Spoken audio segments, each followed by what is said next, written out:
In Matthew chapter 12, Jesus makes an argument about breaking the Sabbath that is slightly counterintuitive, at least at first.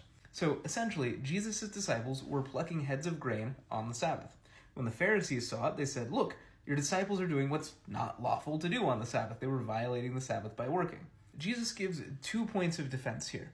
First, he says, "Have you not read what David did when he was hungry, and those who were with him, how he entered the house of God and ate the bread of the presence, which it was not lawful for him to eat, nor for those who were with him, but only for the priests? Or have you read in the law how on the Sabbath the priests in the temple profane the Sabbath and are guiltless?" He brings the argument home by saying, "I tell you, something greater than the temple is here, and by extension also something greater than David. And if you had known what this means, 'I desire mercy and not sacrifice,' you would not have condemned the guiltless, for the Son of Man is Lord of the Sabbath."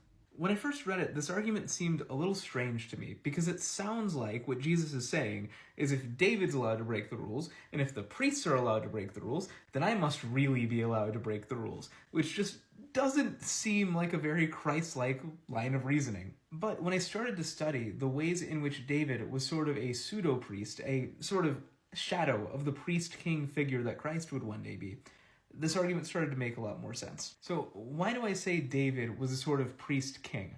Well, for one, he dressed up like a priest, wearing this linen ephod and the linen robe. He also offered sacrifices, and as Jesus pointed out, he ate the bread of the presence on one occasion.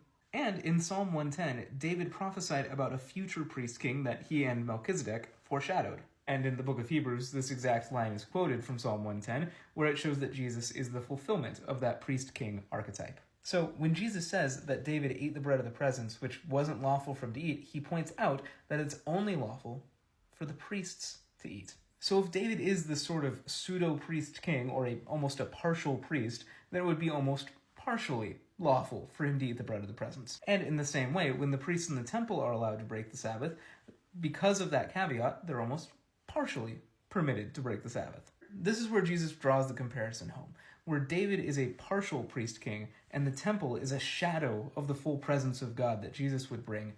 Jesus is the full fulfillment of those things. And for that reason, since those things were allowed partial ownership over the Sabbath, a partial right to violate it, how much more is Jesus, the Lord of the Sabbath, allowed to do these things on the Sabbath? At the end of the day, the Pharisees knew who David was. They knew the temple, they knew the law, but they didn't know that Jesus was the fulfillment of the priest-king archetype that David embodied, or the fulfillment of the true presence of God that the temple embodied, or the fulfillment of the law.